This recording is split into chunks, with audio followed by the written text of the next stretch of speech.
Welcome to Equal Entertainment. I'm Tracy E. Gilchrist. Hollywood is again mourning the loss of another legendary actor, André Braugher. He died after what family members describe as a brief illness. He was 61 years old. Braugher might be best known for his role as the gay captain Raymond Holt in Brooklyn Nine-Nine. His on-screen debut was in 1989's Glory. He'll also be remembered for his characters on Law & Order SVU, House, and Homicide: Life on the Street. He won his first Emmy in 1998 for Homicide. Braugher's second Emmy came for his work on the FX miniseries Thief. Braugher is survived by his wife Amy and their 3 children. Everyone's favorite fictional chocolatier is back on the big screen, but not quite as we've seen him before. This is the 3rd iteration of the Wonka story. The role previously played by Gene Wilder and Johnny Depp is now in Timothée Chalamet's hands. Ladies and gentlemen of the Gallery Gourmet, my name is Willy Wonka. Timothée Chalamet puts his sweets up against a squad of sourpusses in Wonka. Many people have come here to sell chocolate. They've all been crushed by the chocolate cartel. There are nods to previous versions of the character. So quiet up and listen down. Nope, scratch that, reverse it. But this is not your parents' Wonka. It really is a different character at a different time of his life. It's before he's become this sort of reclusive, isolated guy in the factory. When he was young, full of dreams, wouldn't take no for an answer, and has a spirit that's sort of unblemished. I guess it's time to change the world. The filmmakers built that world without much CGI. That was one of the most magical things that we could experience, was being our production design and art direction was second to none on this film. This was all real. I mean, the chocolate sets were 60 to 70% real. How do you like it? Dark, white, nutty, absolutely insane? It actually made me love chocolate more, which is very odd because some people are like, if I had chocolate so many times over and over and over again, I would get sick of it. But it made me love it more. Maybe it's because of how good the chocolate actually was. The best chocolate in the world. Ooh. Ciara and Russell Wilson are celebrating their newest baby, and it's a girl. Their daughter's name is Amora Princess Wilson. She weighed in at 9 pounds and 1 ounce and is sporting a cute black outfit with a custom hat in this picture. The singer and NFL quarterback have 2 other children together. Ciara has a 4th child with the rapper Future. For the first time, Netflix is revealing data on its most watched shows. Between January and June of this year, The Night Agent Season 1 was number 1 with 812 million hours watched. Ginny and Georgia Season 2 and The Glory Season 1 had more than 660 million hours each. Wednesday Season 1 and Queen Charlotte, A Bridgerton Story had more than 500 million hours each. Netflix says it will release a similar report twice a year as part of its deal with writers and actors to increase transparency. Netflix is also announcing the 3rd season of Bridgerton. Similar to The Crown, it will be split into 2 parts. Part 1 will premiere on May 16th and Part 2 on June 13th. Fans can expect to see the budding romance between Penelope Featherington and Colin Bridgerton. From Netflix and chill to a good read, Sunburn follows a girl stuck in her Irish village who connects with another girl from school. The author, Chloe Michelle Howarth, says this is a classic queer love story. The novel is a queer love story between 2 teenage girls. And it also, as you said, it takes place in this small town. And the town is very much a character in that. And Lucy, your lead character, is really immersed in how people see her and view her, even when it's conditional. And would you talk about how that kind of small-mindedness feeds into Lucy's idea of herself and her queerness?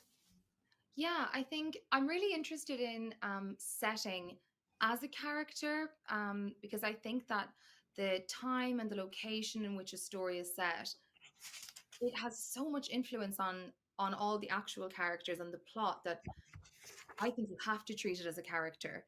And so there's sort of this overarching character, let's say, this presence of just the village. And Lucy's always aware of, well, what's the village going to think and what are the people in the village going to think? And I think a lot of it is actually down to her own insecurity and sort of the certain level of narcissism that we all have as teenagers. But especially when you're a queer teenager and you're not out and you're not in a place where you're seeing other queer people, it's so natural to sort of feel like there's a lens on you and feel like you're under a magnifying glass. Mm. That every little thing you do, everyone's noticing and judging you, where really, well, no one can read your mind. No one actually really is clocking what you're doing, you know? But yeah, I just thought that like really laying into that would sort of help intensify the novel a bit more. Hmm. Yeah, wonderful. And also, I want to touch on Susanna a bit, who Lucy just views as this kind of goddess who is untouchable in so many ways. And would you talk about the inspiration for this just incredible, charismatic character of Susanna? She was really easy to write. I really liked writing her parts because she's so like light and happy and positive, as opposed to Lucy, who is struggling with herself a bit more. So her parts tend to be a bit more dramatic. But the main things with Susanna, and throughout the book, it's called Sunburn, and I reference the sun a lot. Um, and Susanna is always likened to the sun, and all the metaphors about her and the way she looks and the way she behaves, it always comes back to the sun and to light and sunshiny yellows and reds and oranges and things like that. So that was, if it's not a strange thing to say, I think that was the main inspiration for her. Mm. And if I was ever, stuck writing for her, I would just kind of describe a sunny sky or a summer's day or something like that. And then, I'd pull something out of it. Yeah, wonderful. And I want to talk a little bit about Lucy's best friend, Martin, who also is clearly kind of in love with her from the beginning. And she finds that somewhat comforting and then somewhat kind of, you know, don't think I have the right word, but she's also like turned off by that as well, Yeah. but then leans into it. Would you talk about that relationship and how you built that? Yeah, I think you're right. I think Martin really gives her the ick, but she also loves him and she really needs him. So it's a really complicated relationship.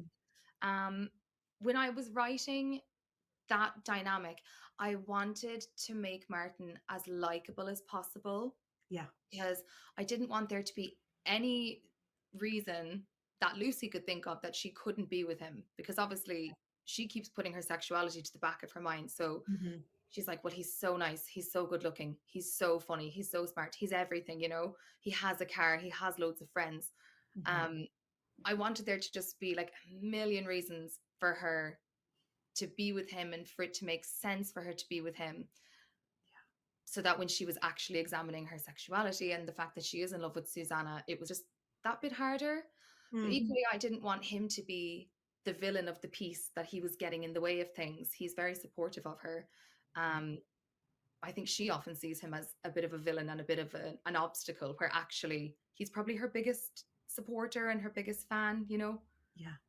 Yeah, wonderful. And then also, I mean, this is a story of obsessive love.